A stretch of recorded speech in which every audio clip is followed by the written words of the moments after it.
Ilmu apa yang lebih penting dan utama dalam membahas sesuatu selain ilmu tentang tujuan keberadaan sesuatu itu?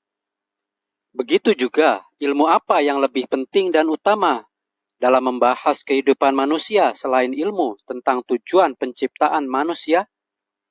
Dengan kata lain, konsep tertinggi tentang sesuatu adalah konsep tujuan keberadaan sesuatu itu. Jadi, konsep tertinggi tentang manusia adalah konsep tujuan kehidupan manusia.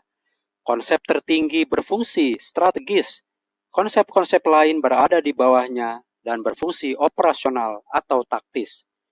Masalah muncul dan terus ada saat kita membahas manusia tanpa mengetahui atau melupakan konsep tertinggi tentang manusia. Kecerdasan tertinggi hanyalah tentang kesadaran kita tentang maksud atau tujuan penciptaan kita, lalu tentang pemahaman kita tentang jalan-jalan atau sarana-sarana untuk mencapai tujuan itu, dan lalu motivasi dan usaha-usaha kita untuk menempuh jalan-jalan atau menggunakan sarana-sarana itu hingga kita sampai di tujuan.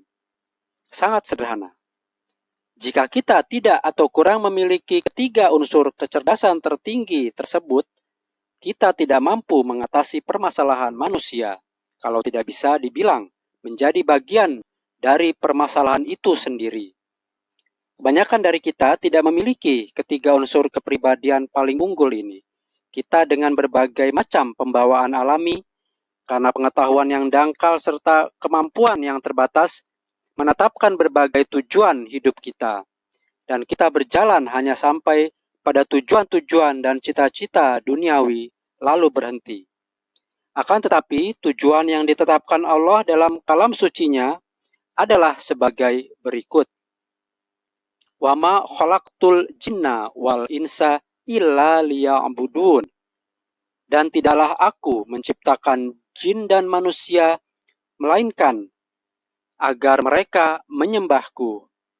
Surah Az-Zariyat ayat 57. Artinya, aku telah menciptakan jin dan manusia agar mereka mengenal dan menyembahku. Jadi menurut ayat ini, tujuan sebenarnya hidup kita adalah untuk menyembah Allah dan meraih makrifat serta menjadi miliknya. Jelas, kita tidak punya kebebasan untuk menetapkan sendiri tujuan hidup kita. Sebab, kita bukan atas kemauan sendiri datang ke dunia dan juga bukan atas kemauan sendiri akan kembali.